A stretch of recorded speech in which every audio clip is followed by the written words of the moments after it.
Passar a palavra, então, para a nossa coordenadora da pós-graduação, estrito e lato sensu, professora Zeli Ambrós, para que, então, profira essas palavras de boas-vindas aos nossos mestrandos e mestrandas, aos mestrandos e mestrandas que estão iniciando agora e aos nossos mestrandos aí que estão dando prosseguimento, continuidade aos estudos. Por favor, professora Zeli Ambrós, que tanto prazer e entusiasmo e alegria e competência e diligência está aí também nos dirigindo. A palavra está com a senhora. O professor Márcio não vem? Por favor, professora. O microfone está desligado, professora.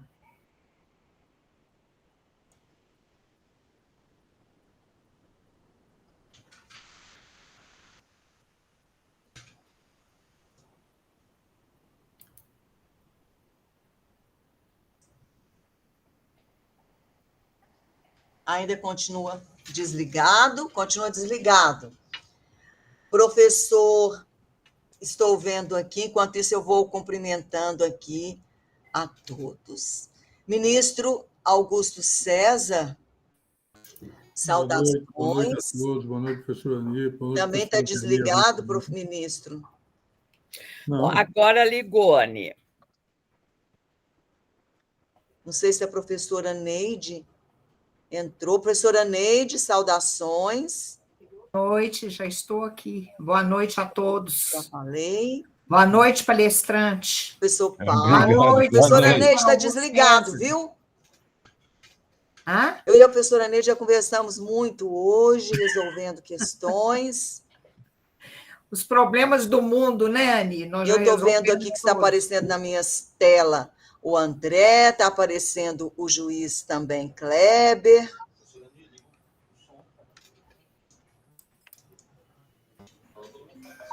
Pronto, agora que eu estou ouvindo vocês.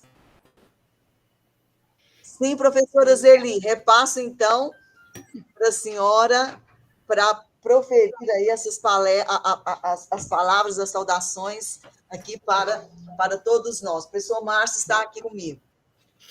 Obrigada. Bom, boa noite a todos e a todas. Obrigada pelas palavras gentis da professora Ani. Ela é minha mestra, então, ela realmente, o que eu sou, eu devo muito a ela, aprendo muito com ela, né?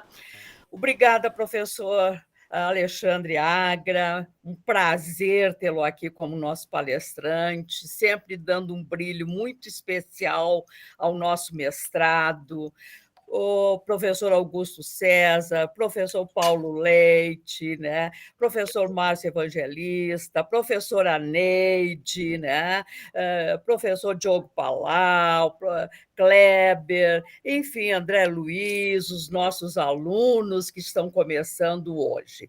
É um prazer, é uma satisfação muito grande iniciar mais uma turma da pós-graduação, do mestrado profissional em Direitos Sociais e Processos Reivindicatórios, né? Nós realmente tivemos uma boa demanda, nós tivemos 16 inscritos e 12 selecionados, então nós estamos com um número, né, muito bom, considerando também os alunos do semestre passado e dos outros semestres. Então, nós estamos vindo, assim, num processo de crescimento gradativo nos nossos mestrados e principalmente no mestrado profissional em Direitos Sociais e Processos Reivindicatórios. Desejamos a cada aluno que realmente eles sejam muito felizes nesses 2 anos que estarão aqui conosco. Que o curso de mestrado realmente faça a diferença em suas vidas. Esses dias, a professora Ani e eu quero compartilhar com vocês. Tivemos uma reunião com os alunos do Tribunal Superior do Trabalho, né, de Goiânia, e eles nos diziam que até os pareceres deles estavam melhorando. Então, eu digo, é isso que a gente quer, é que o curso efetivamente colabore, coopere com cada um de vocês, tá?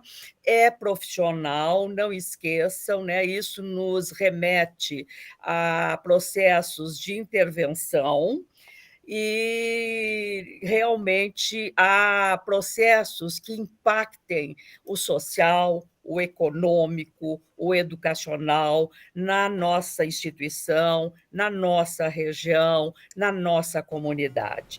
Então, sejam muito bem-vindos. Eu acho que eu esqueci o Ulisses, que não está mais aqui na reunião, boa noite também, Ulisses, que você estava aqui, e desejando a todos os professores, né, um bom semestre letivo, desejando a todos os alunos um bom semestre letivo, e nós estamos sempre aqui à disposição. Eu retorno a palavra, então, à professora Ani. Sejam muito bem-vindos. Obrigada, professora Zeli Ambros. Está aqui o professor Márcio, também aqui na sala comigo. Bom, ministro Alexandre, o nosso roteiro é no sentido de que o senhor profira a palestra, em seguida nós podemos franquear a palavra aos nossos professores, não é? Mas acredito que teremos muitos debates aí em torno aí da sua exposição. Todos os professores estão, professora Zeli, que não estão aparecendo aqui, ó. O Ulisses está aqui, não estão aparecendo aqui na nossa telinha. Por favor, ministro Alexandre, nos brinde aí com a sua palestra, com seus conhecimentos. A palavra está com Vossa Excelência. Boa noite a todos. Cumprimento a professora Ani, que é a nossa timoneira, a quem agradeço o convite. Espero que de outra vez ela me dê mais tempo para eu poder preparar algum material. Cumprimento a professora Zeli, coordenadora da nossa pós-graduação de natureza geral. Cumprimento os professores integrantes do nosso programa de mestrado profissional. Cumprimento também os alunos aqui presentes. Só não vou nominá-los todos, senão nós...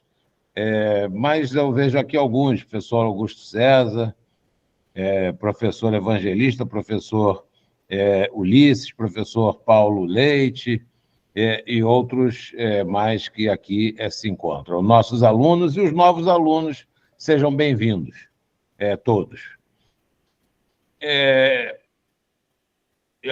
A quem cumprimento e dou as boas-vindas. Bom, falar um pouquinho sobre o mestrado profissional em relação à visão, objetivos e perspectivas foi o desafio que me foi lançado.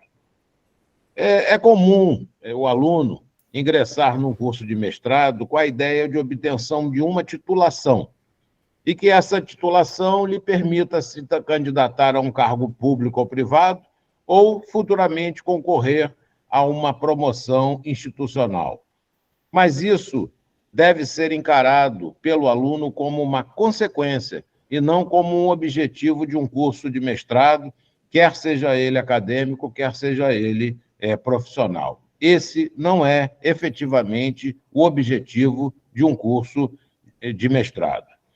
Os cursos de mestrado e doutorado, eles estão incluídos na formação em sentido estrito, ou seja, foram idealizados para quem deseja continuar na vida acadêmica, lecionando ou desenvolvendo pesquisa, dependendo do tipo de mestrado.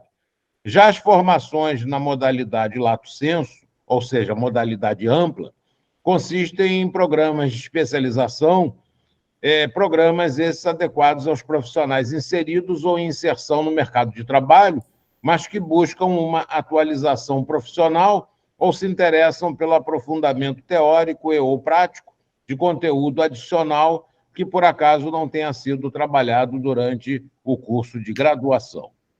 Os cursos de pós-graduação, lato sensu, eles certificam.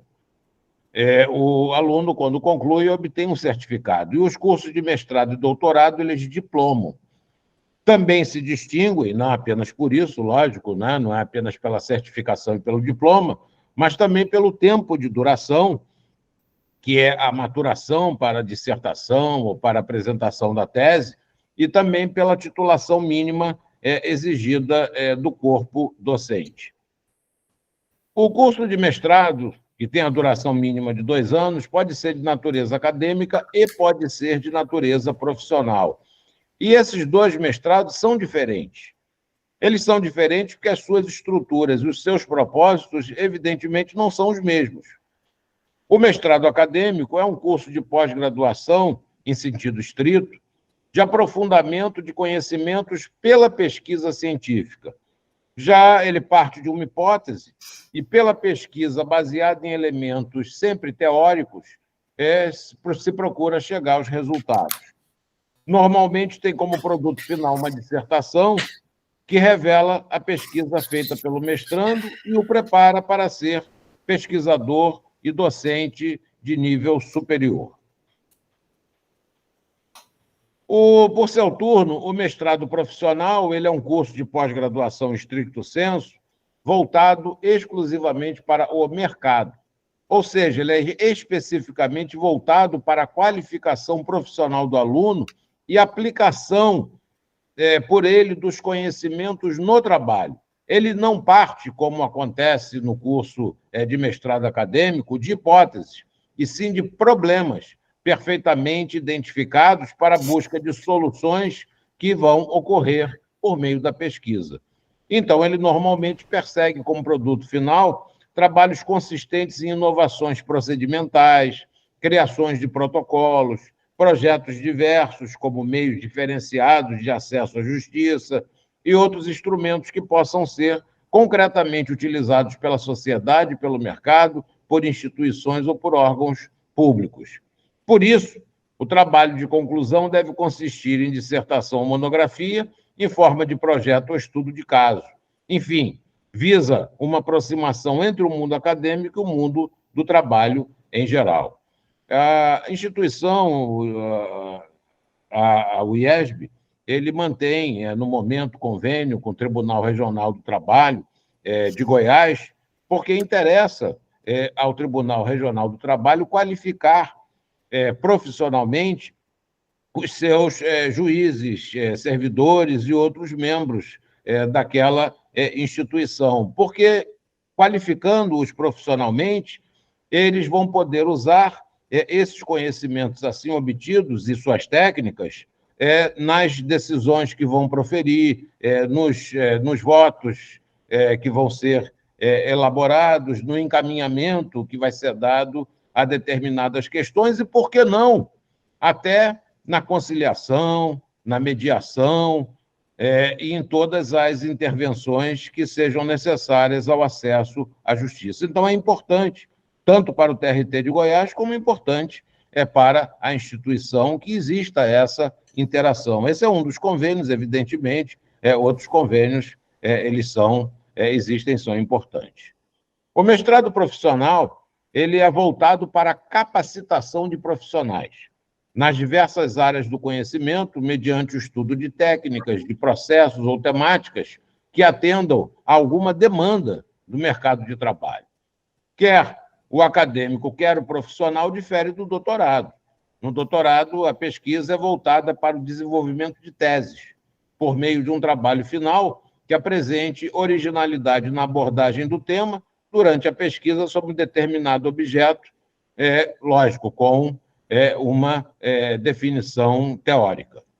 A estrutura do trabalho final de um ou de outro é objeto de regulamentação no programa de pós-graduação stricto sensu.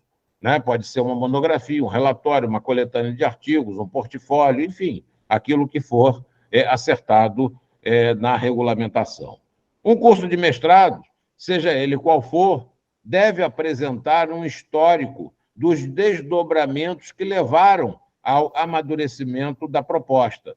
Essa maturidade ela é revelada por meio da consolidação de grupos de pesquisas cadastrados no CNPq, ofertas de cursos, convênios com instituições ou outras iniciativas. Então, essa maturidade, essa maturação, ela costuma vir apresentadas no plano de desenvolvimento institucional ou, então, na proposta de criação do mestrado que é apresentada à CAPES. Além disso, a proposta deve ser contextualizada. Ela deve levar em conta a demanda regional ou nacional por formação na área objeto da concentração do curso, bem como a adequação ao Plano de Desenvolvimento Institucional, ao PDI da instituição interessada, que deve prever o curso entre os seus objetivos. Os objetivos do curso, eles devem ser sempre claramente demonstrados, bem como a coerência entre a área ou áreas de concentração, não necessariamente é uma área só, a área de concentração da pesquisa, as linhas de pesquisa ou linhas de atuação e os projetos de pesquisa. No caso do IESB, o Programa de Mestrado Profissional em Direitos Sociais e Processos Reivindicatórios, ele foi aprovado pelo parecer CNE número 498 de 2017, publicado no Diário Oficial da União de 9/11/2017. E, embora ainda não tenha experimentado uma avaliação quadrienal completa pela CAPES, já conta com uma invejável produção técnica, que é digna de aplausos. Não apenas pela quantidade, mas também pela qualidade. E não apenas pela quantidade e pela qualidade, como também pela inserção regional e nacional dessa pesquisa e de sua utilidade para o mercado. Essa é a nota distintiva de um mercado, de um mestrado profissional. Eu, daqui a pouco, vou até dar um grande exemplo disso. Esse mestrado ele tem como principal objetivo, o mestrado do IESB em Direitos Sociais e Processos Reivindicatórios, investigar os meios de acesso à postulação e concretização dos direitos fundamentais. Porque quando se fala em direitos sociais e processos reivindicatórios, o que se quer é investigar quais são os meios de acesso à postulação e concretização dos direitos fundamentais. Uma de suas aplicações é, portanto, relacioná-los com os vínculos sociais de trabalho e conflitos entre Estado e sociedade. A título de exemplo, e agora eu faço então o que eu prometi, eu orientei uma aluna que recentemente obteve o título de mestre, o diploma, porque nós estamos falando de um mestrado, não é uma mera certificação. A dissertação partiu de um problema bem definido, e esse problema foi o teleassédio no ambiente de trabalho. O teleassédio também é conhecido como cyberbullying. Pode parecer que se dá da mesma forma que o assédio presencial, e que isso não teria a menor importância. Trata-se de um assédio presencial, só que ele ocorre de maneira remota. Não, não é assim que isso acontece.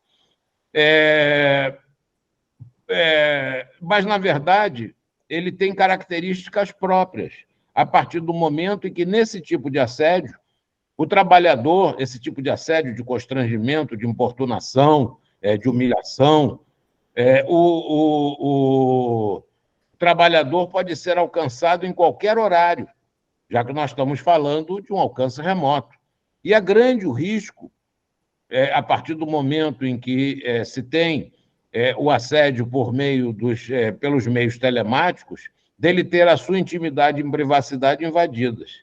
Sem falar no fato de que o teletrabalhador muitas vezes fica sem noção do seu papel e dos colegas na cadeia produtiva. Aonde ele está inserido na cadeia produtiva, qual é a definição concreta do seu trabalho e qual é a definição concreta do colega que está trabalhando em outro lugar, talvez remotamente ou, quem sabe, presencialmente.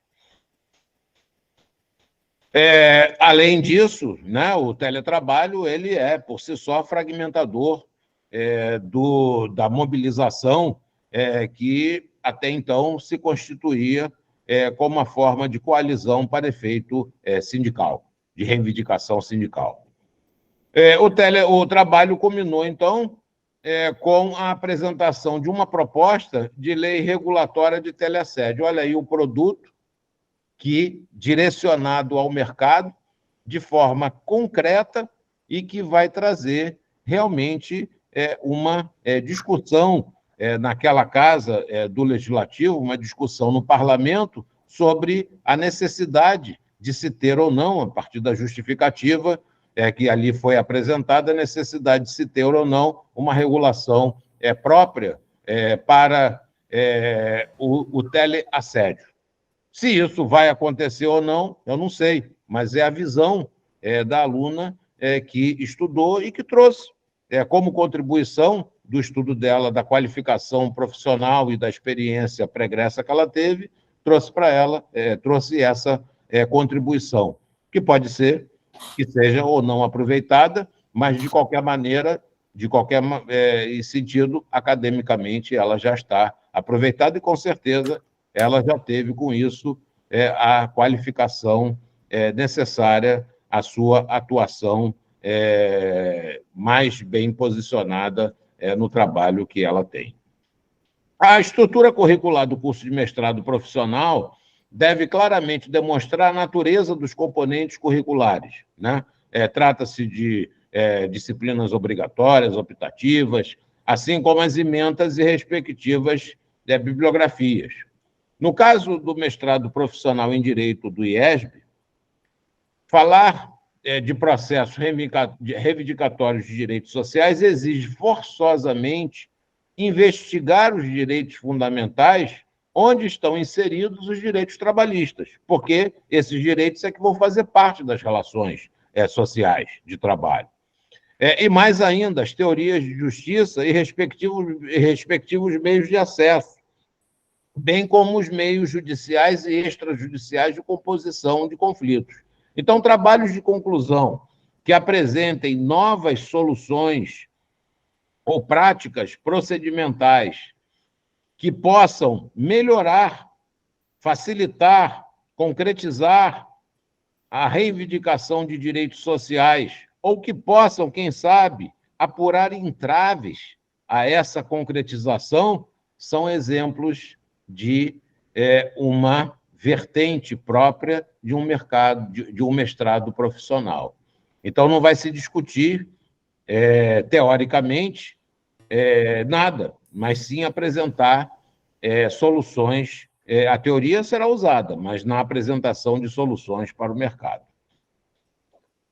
Então, as linhas de pesquisa ou linhas de atuação do mestrado profissional em Direito do IESB, elas são coerentes com a área de concentração, focada no problema, essa área, que enseja a solução pela investigação, ou seja, de trás para frente, nos processos reivindicatórios dos direitos sociais. Então, a primeira linha de atuação diz respeito a direitos sociais, relações de trabalho e desenvolvimento sustentável. E a segunda, processo de reivindicação e efetivação da justiça e dos direitos fundamentais das relações de trabalho.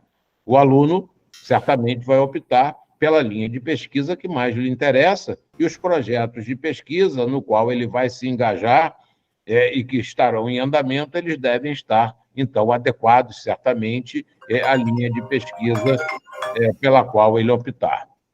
Quanto à primeira linha de pesquisa, quanto à primeira linha de pesquisa, eu falei em programas de pesquisa e estava aqui falando em linhas de pesquisa, né?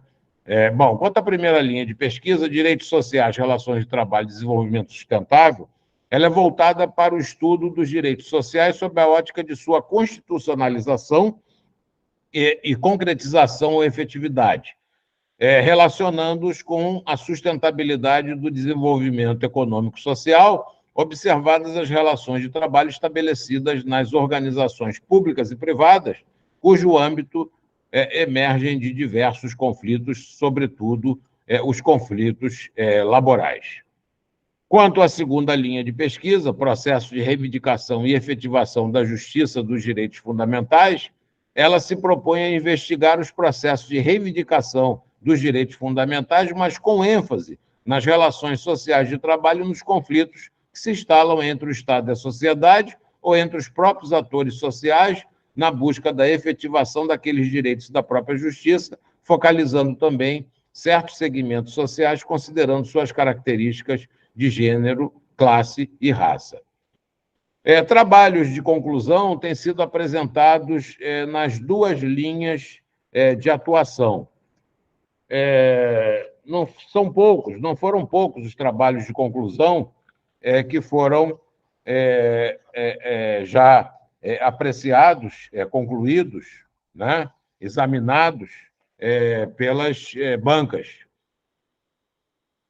E sempre o mestrado, sempre existe uma pré-qualificação em relação a esses trabalhos, da qual o orientador, evidentemente, participa da pré-qualificação, e, finalmente, então, a banca final, onde o trabalho é devidamente adaptado e aprovado nessa qualificação, e feitos os ajustes, o aluno, então, ele apresenta.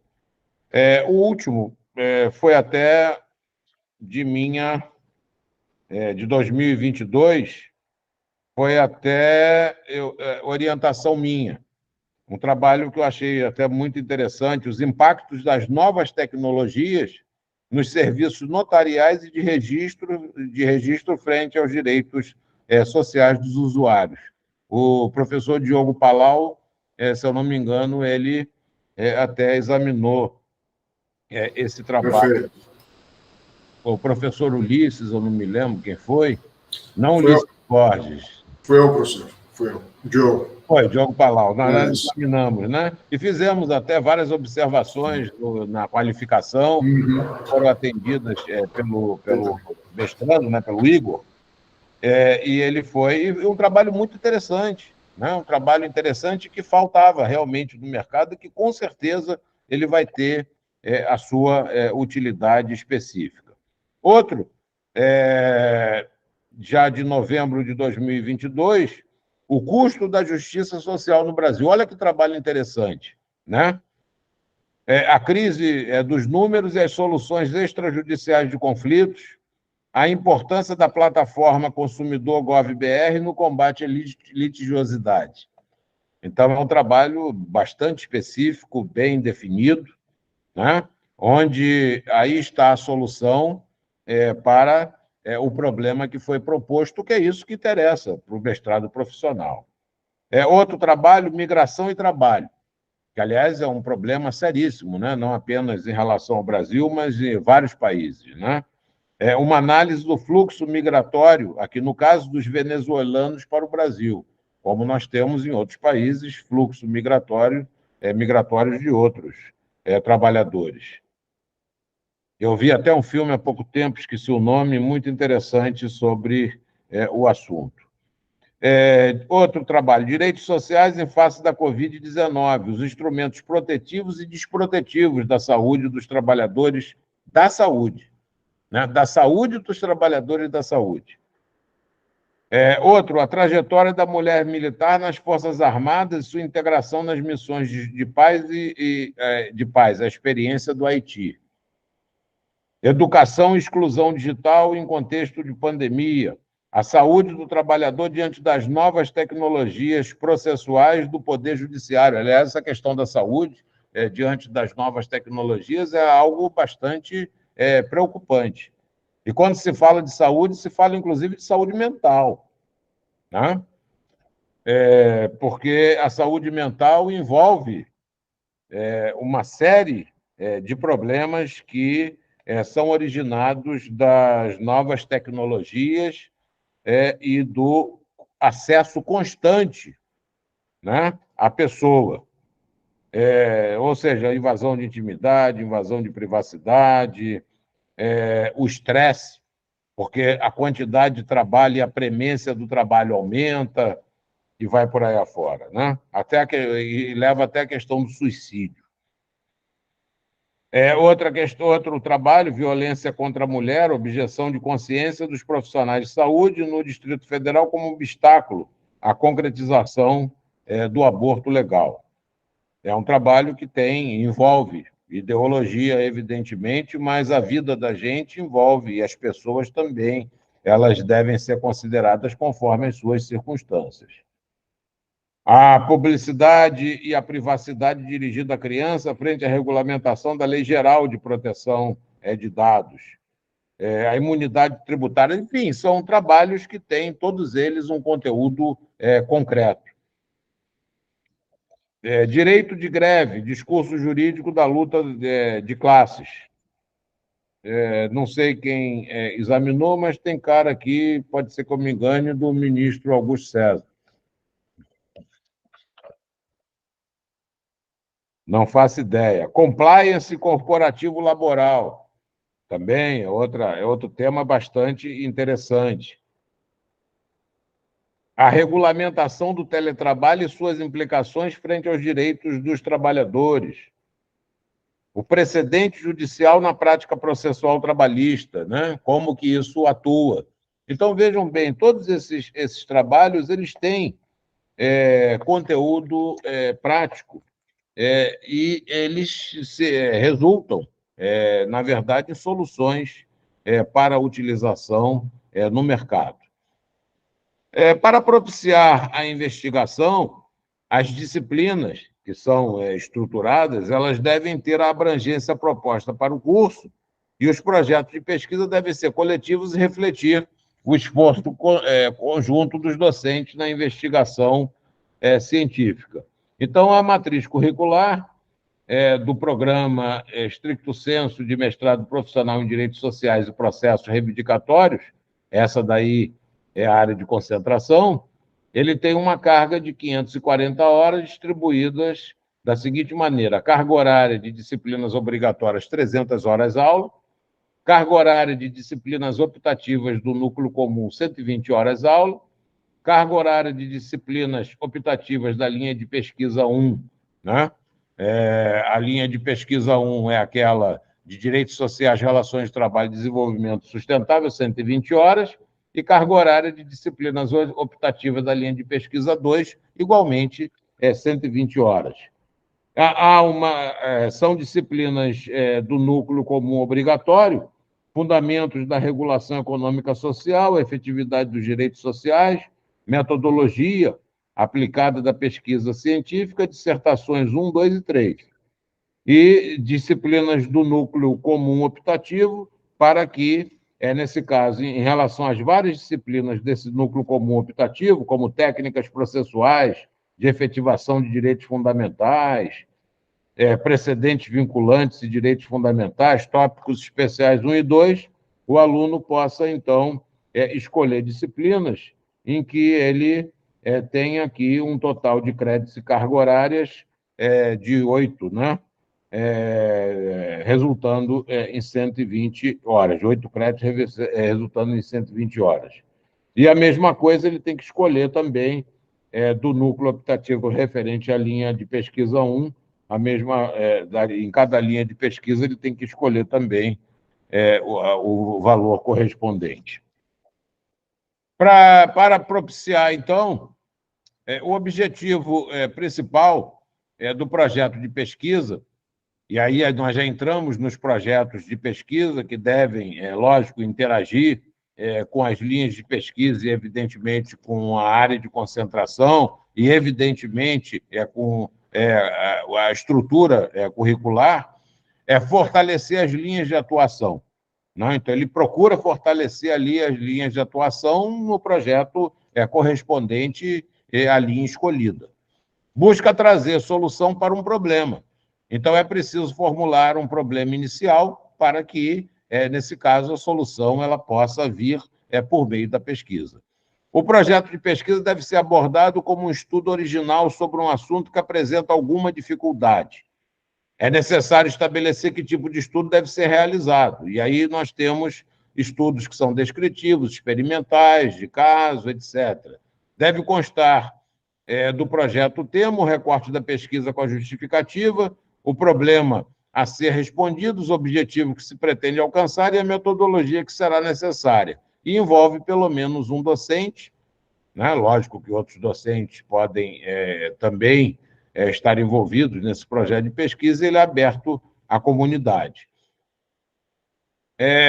No caso do mestrado profissional, os professores responsáveis pela pesquisa, eles devem ser profissionais não apenas experientes nisso, mas também técnicos na área de atuação. Caso contrário, não estarão, em tese, aptos à transferência concreta e específica de conhecimentos para aplicação no mercado de trabalho. Por exemplo, vamos aqui identificar uma pesquisa realizada no âmbito do mestrado profissional em Direitos Sociais, iniciada em 2018. Título da pesquisa: o modelo de financiamento sindical brasileiro constitui entrave para a representatividade dos sindicatos?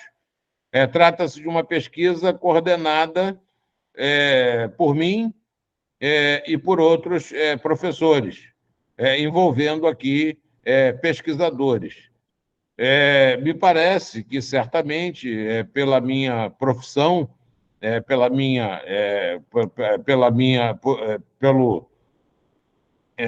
especificamente pela minha atuação, eu sou uma pessoa indicada em termos de experiência para tocar um projeto de pesquisa desse.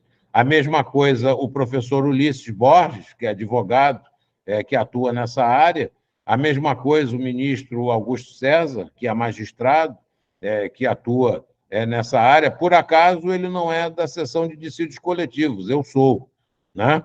Mas, evidentemente, ele tem o conhecimento necessário a isso. Como poderia ser um sindicalista, né? Nada impediria que fosse um sindicalista, tanto de categoria econômica como de categoria profissional, que tivesse titulação, porque ele estaria, de qualquer maneira, dentro do mercado com a sua experiência para poder transferir conhecimentos. Então, nada impediria que assim fosse. Que esse sindicalista, que poderia formado em direito, que ele pudesse transferir conhecimentos, mas pela sua atuação sindical, né? Ele seria uma pessoa própria para esse tipo de projeto de pesquisa. Um outro título aqui de pesquisa: o enfrentamento da discriminação nas relações de trabalho no Brasil. Aqui nós temos uma pesquisa coordenada pelo professor Augusto César Leite de Carvalho, e não apenas pelo professor Augusto César, como também pelo professor Ulisses, né? Pelo professor Ulisses Borges de Rezende. E tem vários pesquisadores que integram aqui esse projeto de pesquisa. Então, são pessoas que têm, evidentemente, as condições para poder transferir conhecimentos por meio da pesquisa e tocar o projeto, e nesse projeto chegar a uma resposta, porque o que se quer com esse projeto de pesquisa é exatamente, por meio da investigação, obter a resposta à pergunta que foi feita. Então, esse foi o problema foi lançado, vamos verificar se corresponde à realidade. Eu vi agora o Celso Moredo, cumprimento ele, um grande abraço. Outro título: a garantia do mínimo existencial, análise da jurisprudência do Supremo Tribunal Federal. Trata-se de uma pesquisa extremamente interessante dos professores Neide Malardi e também do professor André Santa Cruz Ramos, né? E várias outras, como sistema judicial e extrajudicial de resolução de conflitos individuais e coletivos do trabalho, análise dos impactos da reforma trabalhista. Isso é importante. A reforma trabalhista está até hoje impactando as relações de trabalho. Agora mesmo, o Supremo Tribunal Federal está decidindo uma questão que ele decidiu de um determinado jeito, e agora embargos de declaração, que me parece que são embargos de inconformismo, e não embargos de suprir contradição, omissão ou coisa parecida, ele disse o que disse antes, e está se orientando num sentido diferente, de entender, então, que a contribuição assistencial ela pode ser cobrada, inclusive, dos não associados, né? Ao contrário do que vinha decidindo anteriormente. Agora, como que isso vai ser concretizado ou não sei, talvez nós precisemos resgatar lá no TST a antiga PN 119, que dava um determinado prazo para que, nesse caso, pudesse o trabalhador o trabalhador dizer se concorda ou não concorda. Não sei, eu teria que ler a decisão ainda está final em andamento. Mas o que eu estou querendo dizer é o seguinte: todo dia tem uma decisão, não apenas do Supremo, como também, por exemplo, do próprio TST, definindo uma determinada questão objeto da reforma trabalhista. Porque a lei precisa ser interpretada. Para chegar no Tribunal Superior do Trabalho, é preciso passar pelo primeiro grau, é preciso passar pelo segundo grau, é preciso passar pela turma do Tribunal Superior do Trabalho, para, em havendo determinadas divergências, ou número suficiente, ou coisa parecida, nesse caso, então, a seção especializada em dissídios individuais, ela uniformizar certas questões. Como eu também, lá na seção de dissídios coletivos, vira e torna, eu preciso, com base naquilo que foi decidido na reforma, estabelecer qual é a interpretação jurídica a ser dada a uma determinada cláusula de natureza coletiva. Ou, por outro lado, se um determinado dissídio coletivo, em que as partes estão de acordo, que seja decidido pela Justiça do Trabalho, se aquela cláusula pode ou não ser inserida como ela é apresentada. Então, até hoje, nós temos problemas dessa natureza problemas esses sendo questionados, né? No outro dia mesmo, tivemos em que se questionava se era possível conceder para os associados, né, os sindicalizados, um determinado benefício, e para os não sindicalizados não conceder aquele benefício ou conceder ele em patamar menor, se isso corresponderia ou não a uma discriminação, né, se isso estaria ou não de acordo com a nossa organização sindical, a nossa estrutura sindical, melhor dizendo. Outra pesquisa, sustentabilidade da água no Distrito Federal à luz do Fórum Mundial da Água. Bom, a seleção do corpo discente do nosso mestrado é feita por meio de entrevistas, né? Nós tivemos aqui 12 selecionados de 16.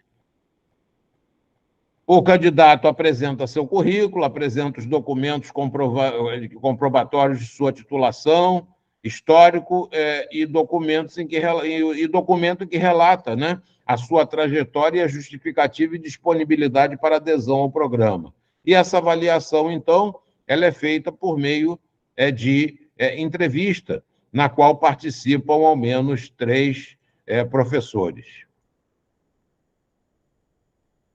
Para muitos, 3 carrascos, mas, na verdade, não é isso. Nós queremos, na verdade, ouvir do aluno, do candidato, na verdade, a sua trajetória, se ele tem realmente a disponibilidade de tempo que ele diz ter, se ele vai efetivamente se dedicar ao mestrado, enfim, nós queremos sempre ouvir o candidato, independentemente daquilo que ele formalmente apresenta por escrito.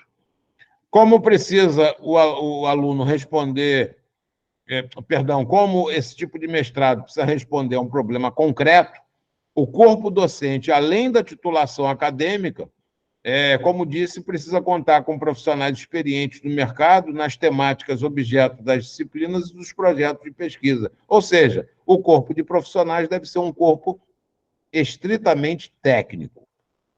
O mestrado profissional busca enfatizar estudos e técnicas diretamente voltadas ao desempenho de um alto nível de qualificação. Os professores do programa do IESB, são profissionais titulados e experientes. Um professor de mestrado profissional ele deve ser capaz de transferir conhecimento técnico especializado por meio de sua experiência na profissão. O professor Aníbal Bruno, muito conhecido na área do direito penal, ele era um grande teórico, um teórico que nunca atuou em qualquer tribunal, como advogado, como magistrado, ou seja lá como fosse. Então, ele nunca atuou na prática no meio profissional. Ele não serviria para atuar no mestrado de natureza profissional, porque ele não teria como transferir conhecimentos técnicos que ele não possuía. Ele não tinha experiência em loco para poder transferir esses conhecimentos. Mas nada impediria que ele, como professor, ele pudesse, nesse caso, transferir conhecimentos teóricos no mestrado acadêmico, ou até num doutorado, quem sabe. A coordenadora, professora Ani Ávila, é a timoneira do nosso projeto.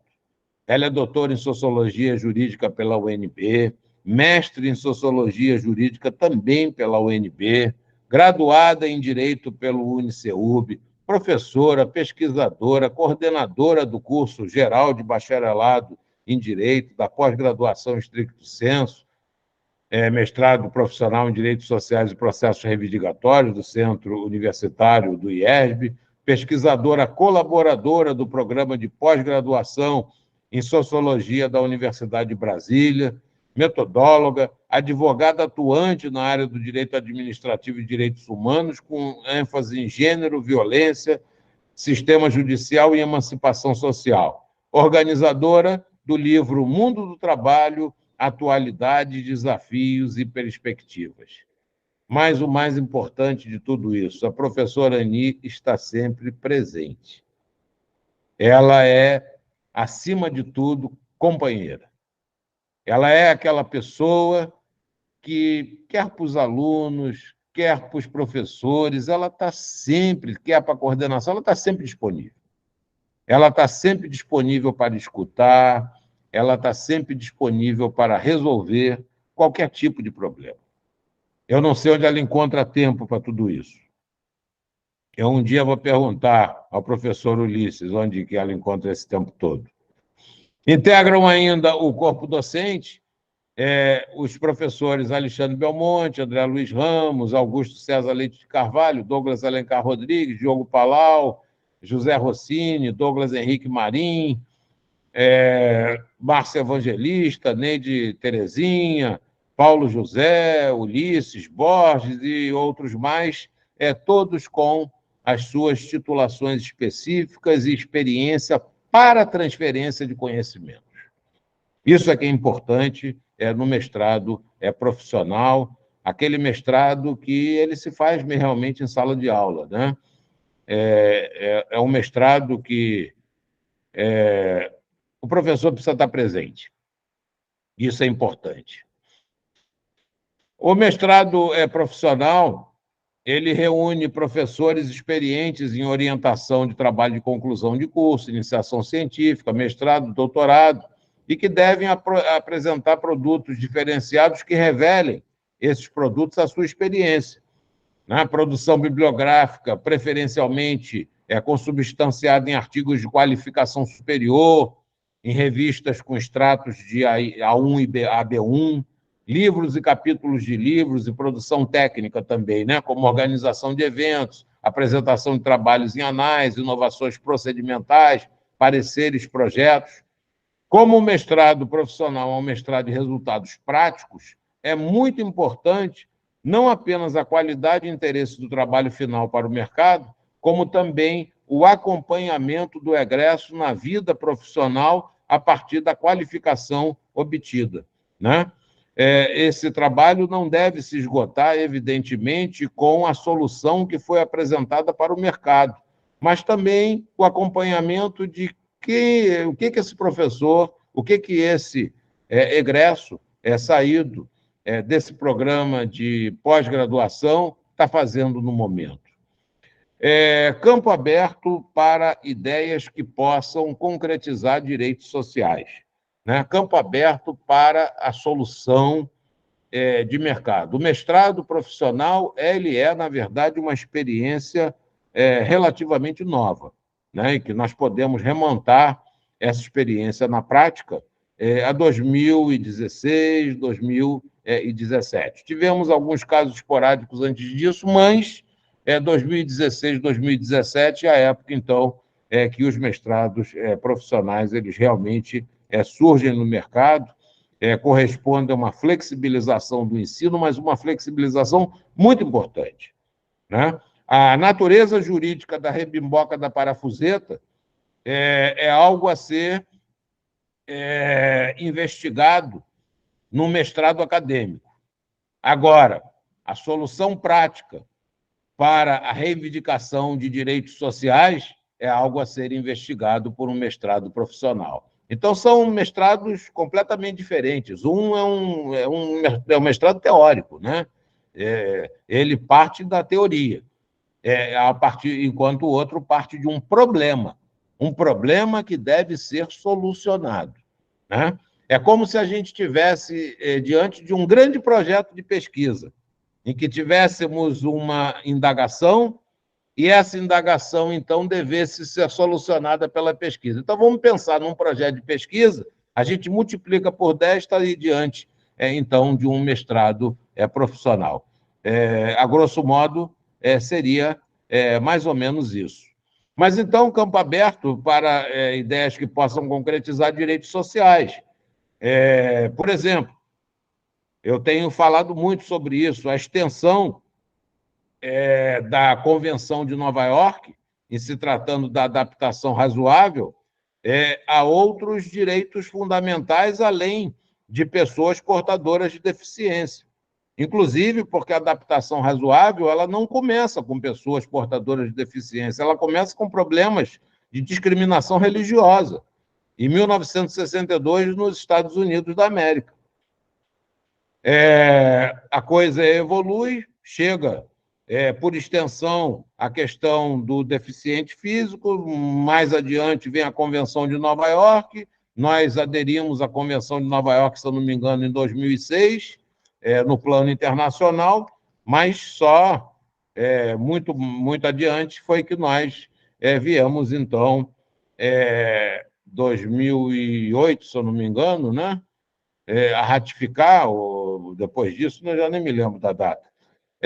Viemos o decreto legislativo do Congresso veio no ano, e no ano seguinte, então, foi que nós realmente ratificamos pela Presidência da República a Convenção de Nova York. Mas trabalhos que possam demonstrar como aplicar, por extensão, esse tratado internacional, que é muito importante, ele vai contribuir para o objetivo do mestrado profissional do IESB, porque o objetivo do mestrado profissional do IESB é o acesso à justiça.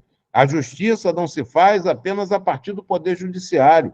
O acesso à justiça é no sentido mais amplo, né? De acesso à justiça.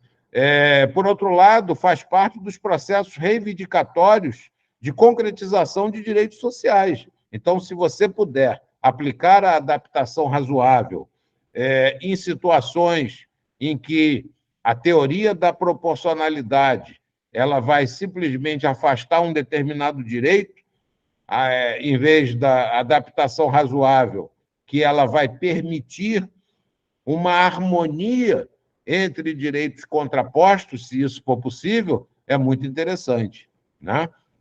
Então, nós temos aí um grande exemplo em que o mestrado pode atuar. Por outro lado, a partir do momento em que a nossa lei de introdução, as normas do direito brasileiro, acolheu no direito brasileiro o pragmatismo judicial, ou seja, é preciso que, diante de uma determinada contextualização, o juiz, o magistrado, melhor dizendo, nas suas decisões, ele precise avaliar as consequências práticas da sua decisão, ou seja, os impactos que a sua decisão irá trazer na comunidade, nós temos aí um outro campo muito propício para trabalhos de mestrado profissional, né? Dou como exemplo a questão da vacina. É possível, ou foi possível, que durante a pandemia da Covid-19, determinadas pessoas, por questões de convicção, pretendessem não se vacinar, não quiseram se vacinar, né? Ok, sem problema nenhum, é convicção da pessoa. Não quis se vacinar porque não queria um elemento estranho no seu corpo, não quis se vacinar porque a vacina implantava chip, não quis se vacinar porque a sua religião não permitia, ou seja, cada um tem sua convicção a respeito do assunto, enfim, não quis se vacinar. É um direito do trabalhador não querer se vacinar? Mas é um direito do empregador despedi-lo porque ele não quis se vacinar? Essa é uma grande questão, né? Ele pode despedir esse trabalhador por justa causa porque ele não quis se vacinar? Bom, o que nós temos do outro lado? Nós temos do outro lado o direito à saúde dos demais empregados, que é um direito coletivo. Uma pessoa que não quer se vacinar, ela está sujeita à contaminação. Estou me reportando ao passado, não agora uma situação de hoje. A pessoa que não quis se vacinar, ou que não quer se vacinar, ela pode contrair a doença e, ao mesmo tempo, pode disseminar essa doença no ambiente de trabalho. Agora que todo mundo se vacina, fica mais fácil isso não acontecer, ou seja, mais difícil que isso aconteça. Mas, naquela época, não, nós tivemos até colegas nossos, né, ministro Augusto César, falecido. E outras, uma quantidade imensa de pessoas que faleceram, que hoje em dia não teriam falecido por causa da vacina. Então, a vacina provou realmente a sua eficiência contra a chamada seleção natural, né? Muito bem, então nós temos o direito coletivo dos demais trabalhadores de serem preservados. E, por outro lado, o empregador também, ele tem a questão patrimonial, porque o patrimônio dele fica em risco a partir do momento que ele pode pagar a indenização, se por acaso ele permitir que um determinado trabalhador contaminado, que não quis se vacinar, ingresse na empresa e que possa, nesse caso, então, fazer com que outros trabalhadores venham a contrair a doença. Bom, então, usando o pragmatismo judicial, o que deve esse juiz verificar? Ele deve verificar os impactos da sua decisão diante de um caso como esse, né? Como que ele vai decidir uma situação dessa natureza? Ele vai permitir que esse trabalhador exerça livremente, de forma individual, o direito à sua convicção, por conta do direito fundamental ao trabalho e do direito fundamental à livre convicção, não querer se vacinar e assim mesmo trabalhar dessa forma? Ou ele vai optar pelo direito coletivo dos demais trabalhadores e também pelo direito fundamental previsto na Constituição, no artigo 7º, 22, no sentido de que cabe ao empregador prevenir o ambiente de trabalho contra os riscos à saúde e segurança do trabalho. E também o direito de propriedade, porque se alguém se contaminar, ele é obrigado, esse empregador, e for por inércia do próprio empregador, que não tomou nenhuma providência, ele é obrigado, então, nesse caso, a indenizar, né? Então, esse é o dilema a ser resolvido numa situação como essa. É possível usar a adaptação razoável? Como é que nós usaríamos a adaptação razoável? Vamos dar a esse trabalhador que não quer se vacinar um prazo de reflexão, que pode ser através de uma advertência ou pode ser através de uma suspensão, para ele realmente decidir se ele quer exercer o seu direito de livre convicção de não se vacinar. Se ele quiser exercer esse direito, ele já sabe que vai ser despedido por justa causa, em razão de um direito outro, né? Que seria a proteção dos demais trabalhadores, que é um direito de natureza coletiva. Então, nesse caso, preserva-se o direito à livre convicção e, ao mesmo tempo, preserva-se o direito coletivo dos demais trabalhadores. É uma visão, não estou dizendo que essa seja a melhor visão, é uma visão, né? É uma visão muito própria da concreção de um mestrado profissional. Cumprimento também a Alciane, que foi minha aluna, ainda esse semestre, né, que acabou há pouco tempo, e vi também a Cleusa por aqui, né? Mando um abraço para ambas. E, professora Ani, com essas palavras últimas, e já esgotando aqui o tempo, eu novamente agradeço a oportunidade e, nesse caso, creio que outros professores têm mais a falar sobre o mestrado do que essas singelas palavras que eu utilizei até aqui. Muito obrigado. Parabéns, ministro, parabéns, professor, doutor Alexandre Agra. As palavras, as informações, ou seja, toda essa radiografia, estava falando aqui com a professora Neide, essa cintilografia feita acerca dos programas, não é, de mestrado e de doutorado profissionais, eles são importantíssimos, porque para que todos os nossos mestrandos e mestrandas possam ter, já tem essa noção, não é, ministro? Mas que possam cada vez mais incorporar esses matizes, esses detalhes, essas minudências acerca da importância, não é? Evidenciar a importância de um mestrado profissional. Muito obrigada por todas as saudações, principalmente feitas ao todo o nosso corpo docente, à minha pessoa também. Obrigada por sua generosidade. Portanto, todas essas informações relativas ao nosso mestrado profissional, aos mestrados profissionais e doutorado profissionais, então, elas visam, não é, ministro, essa qualificação, então, dos profissionais para o desenvolvimento de uma prática transformadora, incorporando, então, né, a metodologia, o método científico, o método cientificizado a partir, então, de métodos inovadores, né, na resolução de problemas ou no aperfeiçoamento, então, das suas atividades profissionais. Muito obrigada por ter dissecado e informado o que já foi produzido aqui no nosso programa. É muito importante que os nossos mestrandos e mestrandas tenham a noção, não é, da qualidade aqui do nosso programa. Enfim, eu acho que todas as aberturas, viu, ministro, eu acho que a gente tem que efetivamente trazer, então, essas elucidações. Muito obrigada. O nosso professor Diogo Palau gostaria de fazer acrescentar, não é, professor Diogo, algumas informações também aí importantes aqui para os nossos novos e os nossos veteranos pesquisadores e pesquisadoras. Por favor, professor Diogo. Obrigado, professora Ani. Obrigado pela oportunidade.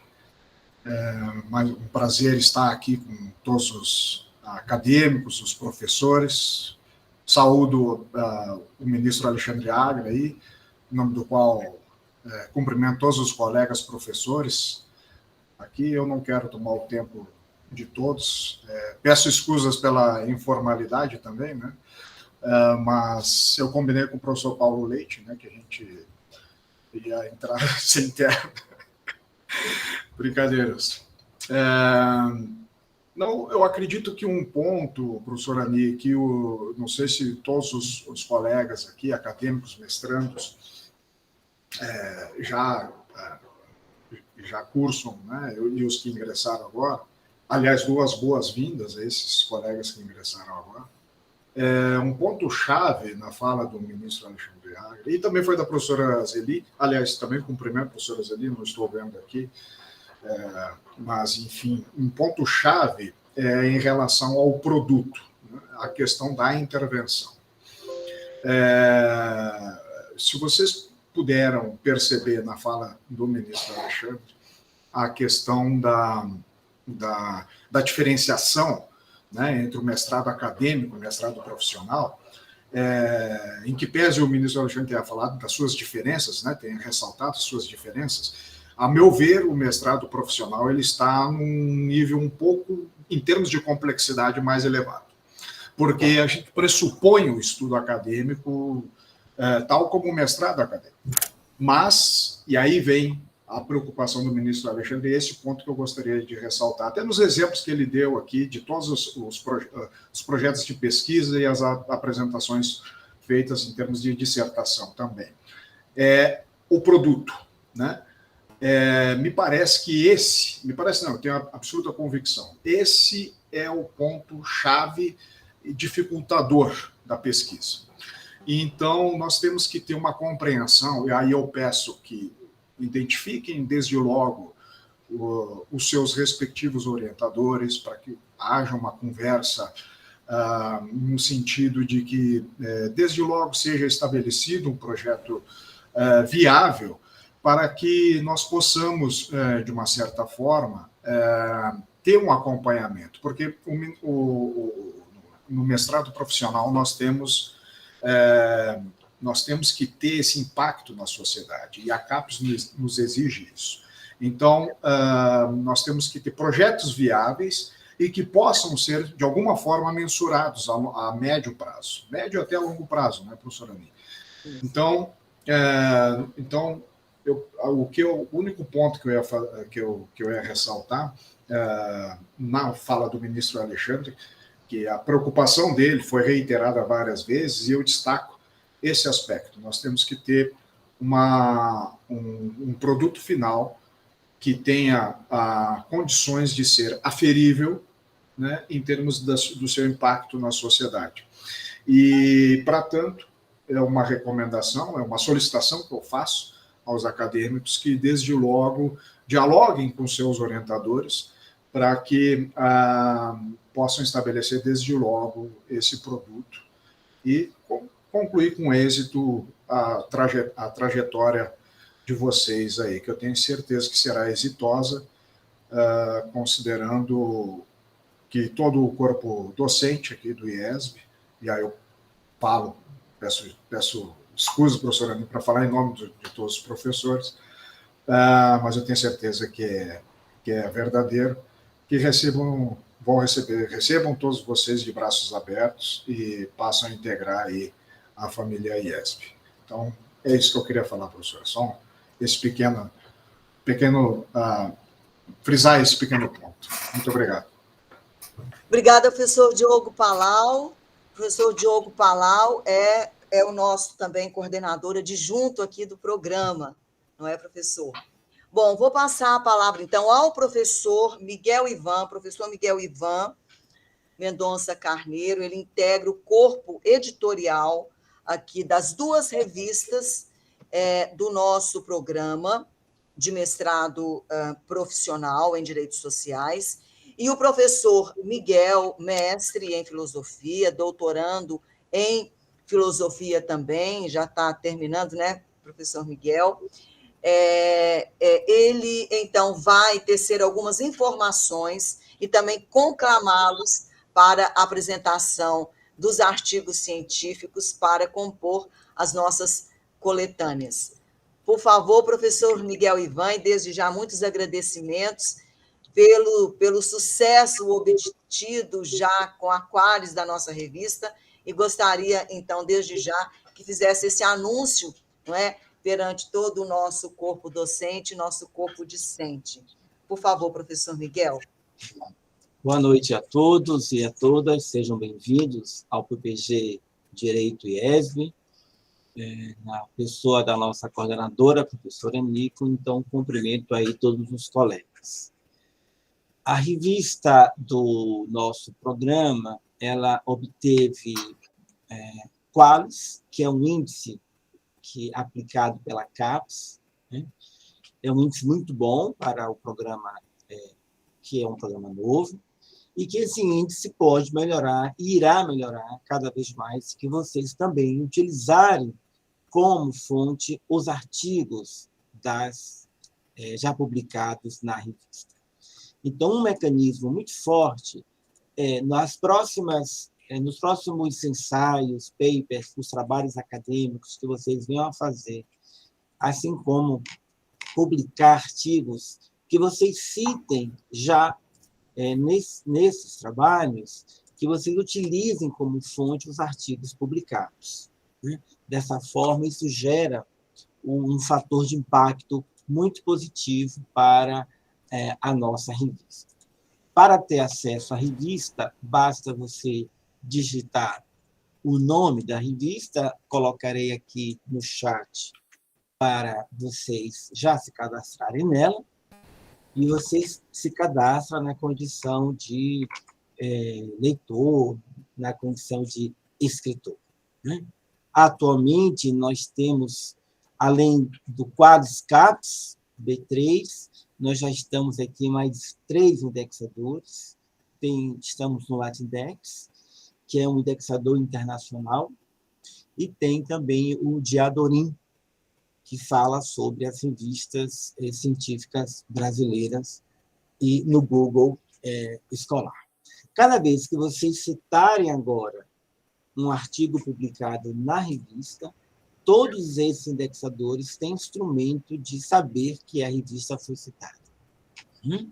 Então, essa revista sendo citada, aí você estará efetivamente contribuindo para o sucesso do programa.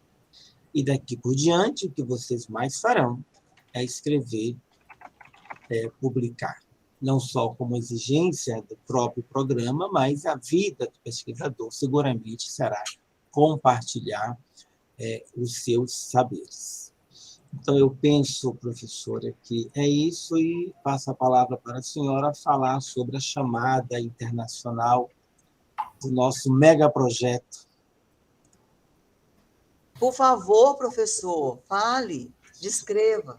Bom, então nós estamos com um projeto grandioso, que já vamos colocar no ar daqui nas próximas horas, que diz respeito à produção de um dossiê que versa sobre o pensamento decolonial. Né? Será uma chamada internacional, direcionada a todos os países lusófonos, como vocês lembram, está aí Angola, o Brasil, Cabo Verde, Guiné-Bissau, Guiné Equatorial, Moçambique, Portugal, São Tomé e Príncipe e Timor-Leste. Nós iremos, na chamada, está aberto tanto para artigos científicos, ensaios, também podemos receber relatórios de pesquisas, traduções e alguns estudos etnográficos, não só especificamente para o direito, mas daquelas disciplinas que dialoguem com a construção da ideia de justiça, da ideia de direitos sociais e processos reivindicatórios. O foco, portanto, é direitos sociais e a decolonização nesses países lusófonos. A submissão vai até 30 de julho, então vocês têm aí um tempo razoável para, juntamente com os professores, produzirem e submeterem para a contribuição desse dossiê. E desejo a todos uma excelente caminhada acadêmica, com bastante realizações, reflexões e contribuições para a justiça. Penso que seja isso, professora Ani, lhe devolvo a palavra.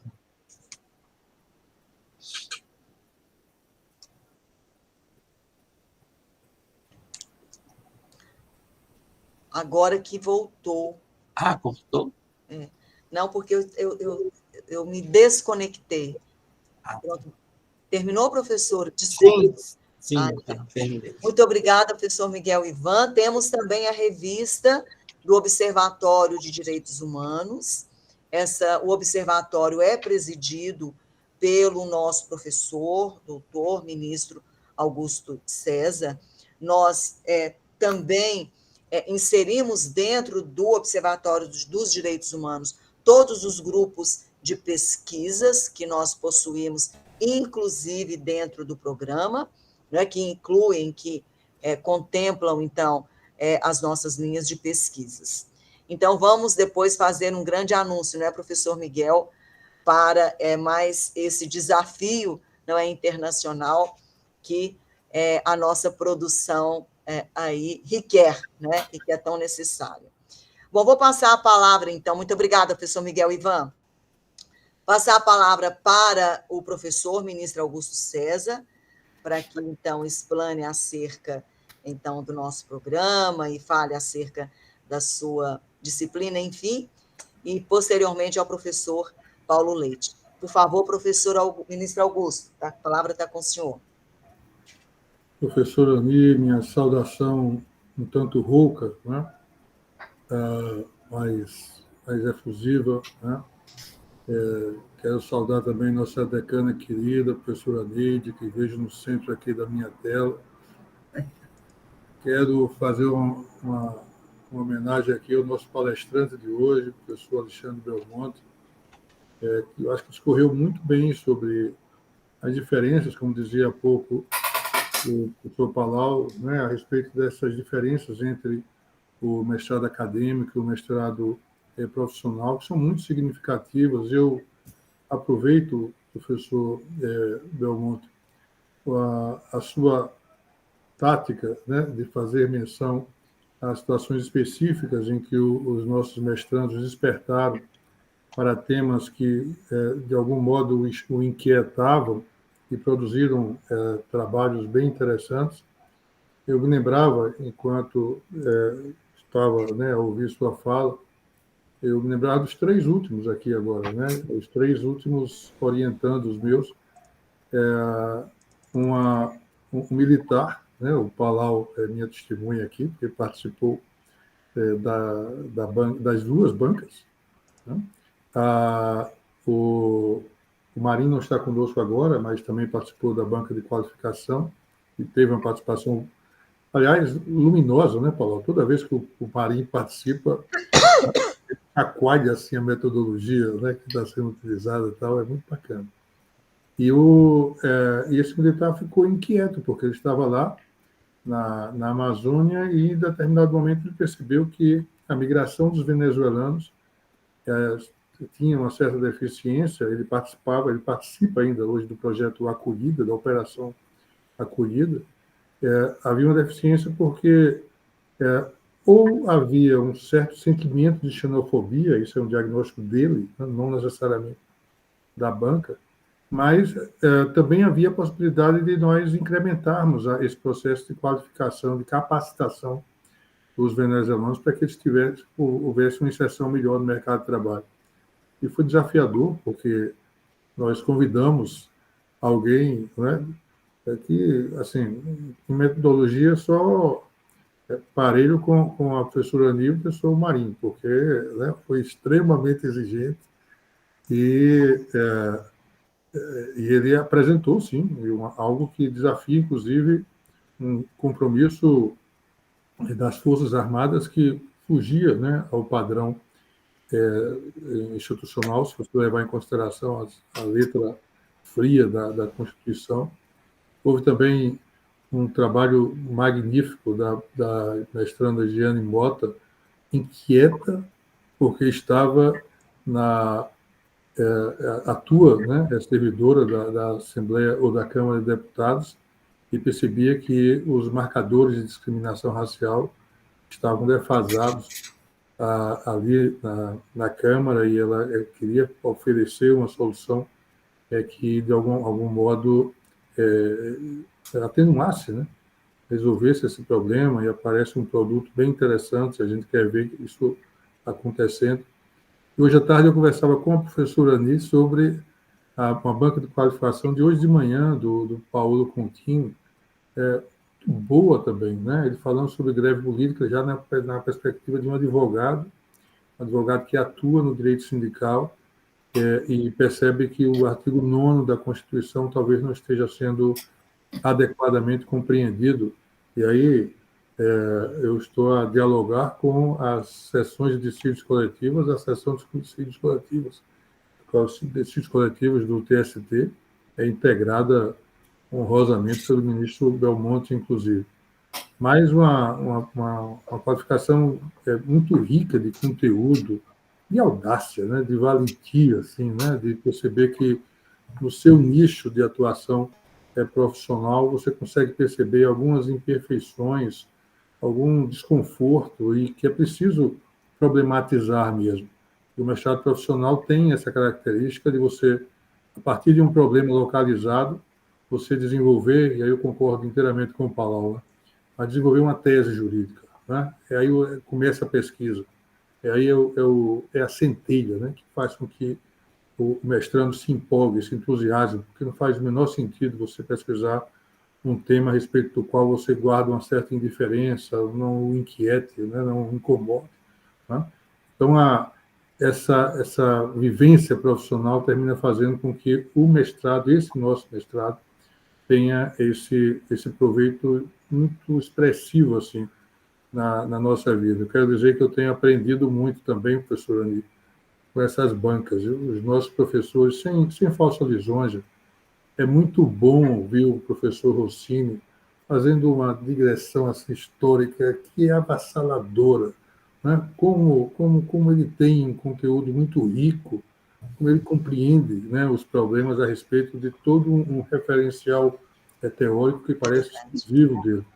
E, na verdade, é algo que a gente se sente sempre inclinado, né, a procurar, a pesquisar, né, enfim, a avançar. A professora Neide divide as duas disciplinas, que são as disciplinas obrigatórias, né? E não é raro que na minha disciplina eu tento fazer um estudo transversal dos direitos humanos a partir do pressuposto de que nós temos o princípio da indivisibilidade dos direitos humanos como algo que é absolutamente fundamental para que compreendamos a importância dos direitos sociais. Né? Não há como dissociar os direitos sociais das outras dimensões dos direitos humanos ou dos direitos fundamentais constitucionalizados. E não é raro o mestrando dizer, não, mas isso aqui já foi exaurido pela professora Neide. Né? Como se dissesse, vamos mudar de assunto, não é? Porque as referências teóricas eu já as tenho. Então, sem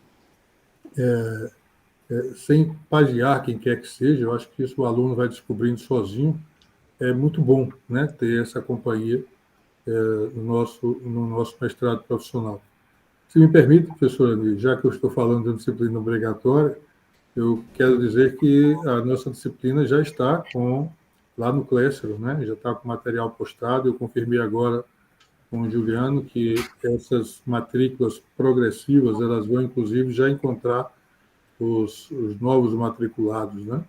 Esse material, na próxima segunda-feira, certamente já teremos um avanço aqui para que a gente possa fazer algumas divisões em relação a temas específicos que serão pesquisados e desenvolvidos nessa disciplina, efetividade dos direitos sociais, mas, repito, a partir esse horizonte, né, mais amplo, muito mais amplo, em que você estuda os direitos sociais como uma das dimensões dos direitos humanos, todos em pé de igualdade, né, como diz a Declaração de Viena e Programa de Ação. Enfim, hoje não é dia de transmitir conteúdo, não tenho essa pretensão, mas hoje é dia de dar as boas-vindas, né, aos novos mestrandos, dizer que estamos muito felizes, né, com a chegada de vocês. Quero ter, ao menos gestual, o testemunho de todos aqueles que estão na nossa tela e que já integram o nosso corpo docente há pouco ou muito tempo. Aquilo que há pouco algum dos senhores falava sobre a sensação que os mestrandos têm de que o conteúdo, né, dos direitos humanos, dos direitos sociais, das liberdades, dos direitos de solidariedade, tudo que a gente vê, né, no curso como esse nosso, esse conteúdo está fazendo diferença. E eu quero dizer que não faz diferença só na vida profissional dos senhores, né, dos senhores mestrandos, mas também no nosso, né? Nós também nos sentimos exigidos, é preciso, é importante, né, que haja essa cobrança, essa demanda, para que a gente possa avançar cada vez mais e fazer com que essas coletâneas a que se referiu o professor Miguel Ivan, a professora Ania Assunção, tivemos uma coletânea em forma de livro, inclusive, recente, em função de uma das turmas, né, que tratou de pessoas e grupos vulneráveis, e isso resultou numa coletânea com um conteúdo bem interessante, com a contribuição, inclusive, de professores e doutores de outras instituições brasileiras e estrangeiras que participaram e que têm enaltecido muito, muito mesmo, a qualidade desse trabalho. A nossa ideia é que a gente consiga, a partir da turma, essa turma, né, que iniciou no último período, a gente está tentando elaborar uma nova coletânea agora com um tema que é muito presente em nossas vidas, embora seja árido na nossa doutrina, ainda árido na nossa doutrina, a certa medida, que é a importância dos precedentes da Corte Interamericana de Direitos Humanos. Eu estou muito animado, né? Já temos 17 artigos, evidentemente, que estão sendo ainda desenvolvidos, porque há um diálogo permanente. Ainda hoje conversei com 3 grupos de articulistas ali e tal, mas acho, professora Ania, que sobre a sua organização, né, e essa coletânea também vai sair muito boa e vai ser bem interessante para todos, né, que de alguma forma estão dialogando com o nosso curso de mestrado em Direitos Sociais e Processos Reivindicatórios. Então, sejam bem-vindos, né, estejam felizes com essa interação, né, acadêmica que se estabelece a partir de hoje e que avancemos todos juntos no sentido de a gente compreender a importância da efetividade dos direitos sociais numa época, né, numa quadra histórica em que os direitos sociais têm sido tão combatidos, aviltados em certa medida, né, e, de algum modo, parece que há um alento aí de resgate da relevância dos direitos sociais, dos direitos econômicos, sociais, culturais e ambientais. É isso, professor Anico. Obrigado pela fala, pela possibilidade de participar. Obrigada, ministro. É muito importante, cada vez mais, a gente, como bem conduziu o nosso professor, ministro Alexandre Agra, descrever, então, não é, toda a nossa linha de atuação, de reflexão, de debate, de pesquisa, né, e tudo que a gente, e realçar o que a gente vem produzindo, o que a gente vem registrando, então, em nosso programa. A professora Neide, antes de passar a palavra para o professor Paulo, a professora Neide gostaria de apenas pincelar em breves minutos algumas questões relevantes, para, em seguida, então, eu passar a palavra para o professor Paulo, para que ele, então, faça o fechamento, então, desse nosso importante encontro. Professora Neide Malar, a palavra está com a senhora, por favor. Muito obrigada, professora Ani. Primeiramente, eu gostaria de cumprimentar o professor Alexandre Agra, que proferiu aqui uma palestra excelente, mostrando para os nossos alunos como funciona o mestrado profissional, algumas produções que estamos fazendo, e depois as palavras também do professor Augusto César, que bem mostrou o trabalho de pesquisa que tem sido feito ali no observatório. Eu só queria colocar aqui para os alunos, a quem eu gostaria de cumprimentar também, dar boas-vindas, uma pequena questão acerca do conceito de mercado profissional, destinado do mestrado profissional destinado ao mercado. Esse conceito ele tem de ser ampliado, né? Quando nós falamos mercado, nós falamos também, sobretudo, no direito, porque na engenharia e outras ciências exatas, esse conceito pode ser entendido como sendo mercado privado, mas aqui no campo dos direitos sociais é o mercado público também, os movimentos sociais, né? Então, a presença dos senhores magistrados, principalmente aqui, é de grande importância, porque o nosso curso é para esse mercado também. Inclusive, a maior parte dos nossos trabalhos dissertativos são voltados para os mercados políticas públicas, inclusive com ótimas recomendações dos alunos acerca de determinadas políticas, acerca de alguns projetos, né? Então, o meu intuito aqui é exatamente esclarecer para os senhores, né? Porque pode até ser assustador, dizendo que os senhores têm que fazer algum projeto para alguma empresa. Não é bem assim, não, né? É para o mercado em geral, entendido como uma célula importante da sociedade, que se divide entre público e privado, não é? Onde se desenvolvem as atividades econômicas, sejam elas públicas ou privadas, e também as ações do Estado, não é? Então, sobretudo no caso do Poder Judiciário, isso é muito importante, não é? As soluções que os senhores, eventualmente, venham propor para os problemas que defrontam, né, diariamente aí no exercício de sua atividade jurisdicional. Então, era só isso que eu queria lembrar, né? E, mais uma vez, parabenizar aqueles que me antecederam aí e que muito bem falaram sobre o nosso curso. E dar a todos boas-vindas. É isso, professora Ania, que eu gostaria de esclarecer. Obrigada, professora Neide Malar. Bom, então, vou passar a palavra para o professor Paulo Leite, para que teça as suas considerações e considerações finais para o nosso encerramento, desde já reiterando os agradecimentos, os elogios ao nosso expositor, não é? Que com muita adequação, muita competência, habilidade e brilhantismo, aí expôs sobre os programas profissionais, os programas de mestrado e doutorado profissionais, e colocando, então, destaque sobre o que nós estamos produzindo aqui no nosso programa. Muito obrigada, ministro Alexandre Agra. Por favor, professor Paulo Leite, a palavra, então, está com o senhor. É uma alegria estar aqui com todos. Gostaria de, no primeiro momento, destacar a importância da palestra dada pelo professor Agra.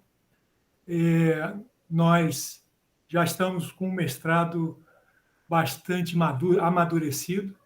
É muito importante que a turma que entra, que aí nós recebemos de braços abertos, entre com uma noção do conceito de mestrado profissional. E esse contorno, que é fundamental, foi apresentado de uma forma extremamente didática, clara e cheia de exemplos pelo ministro, professor Alexandre Agra. Nesse sentido, eu gostaria também de lembrar a colocação do professor Diogo Palau sobre o produto, né?